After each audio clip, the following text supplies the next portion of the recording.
we're going to talk about event marketing. We're going to continue our conversation. We talked about positioning just to get you back up to speed. Positioning was, what are we going to sell? What's the end in mind? And that's going to dictate your time, your location, and where, time, location, and date for your event. So the big key is to actually put a date on the calendar, right, Trish? Absolutely. So it's the thing that people fight the most, because once there's a date, then like you have to get to work, right? And so the key is, whether you do a webinar, you do a live event, we've got to put the date on the calendar. After we have that and we understand what we're going to sell, now we have to promote. And so this is really where I'm going to get into marketing. I'm going to give you a bunch of strategies, ideas, and tools, and then I'm going to bring someone up and map out their event. So the first thing, the way for me to make this as easy as possible for you is you've got to create a funnel for your event. And I'm going to blow your mind, because a lot of people are incorrectly marketing an event. And it goes with the concept of a hot list, okay? So we're going to build a funnel around that, and we'll talk about big events versus small events. So the first thing, Mira, I don't have a marker up here, so if someone could bring me up a marker. Oh, okay, I do have one. Oh, thank you. So I'm going to share with you an example. The big thing is, most people will market an event, and they'll have a whole bunch, they'll have this big long page, and they'll have some options, and they'll have like basically a buy button.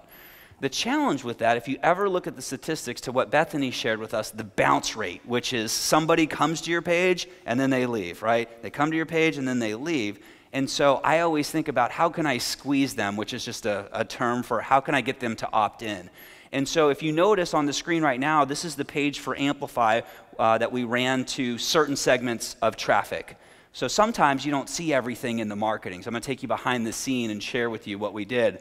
Now, this is a big, long page. Thanks to the love. This is a big, long page. I only took a screenshot of the first part. And so once you click it, it opts in. And so most people would just try to sell you a ticket on the page. And the challenge with that is, for what Bethany shared with us, is a lot of people come to your page and they leave. And so what we found is, most people that come to the page don't buy.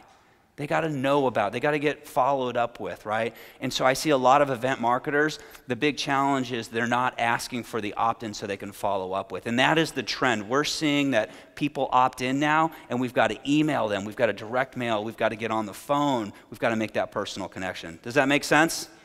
Okay? We've got to opt them in. And so once you have this hub, an event page, where you put a nice video on there, and if you don't do like the fancy video, do a headshot video and really sell the event yourself, okay? It's very hard nowadays just to have a page of copy about your event. We've got to have a video, because so many people are on mobile, and video is a very effective selling mechanism. And so if you've got to just do it in your house and just you sell the event with your passion and energy, do it.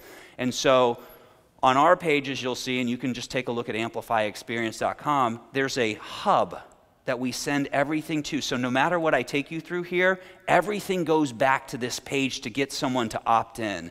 You see, when they do that, they raise their hand and you know who to follow up with. My big challenge, I've got 40,000 email addresses in the database.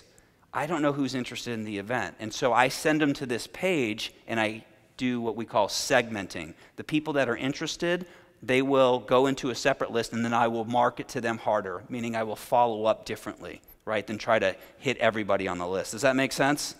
You want to get people to raise their hand, and then you gauge their interest and follow up with them appropriately. Michelle? So then, but you continue to market to your list at large, just different messaging? Yes, exactly. So you don't stop marketing to your big list. Basically what you'll do is you'll come out, if you're going to do an email, you may have a content email that has a nice little banner that says Amplify is coming.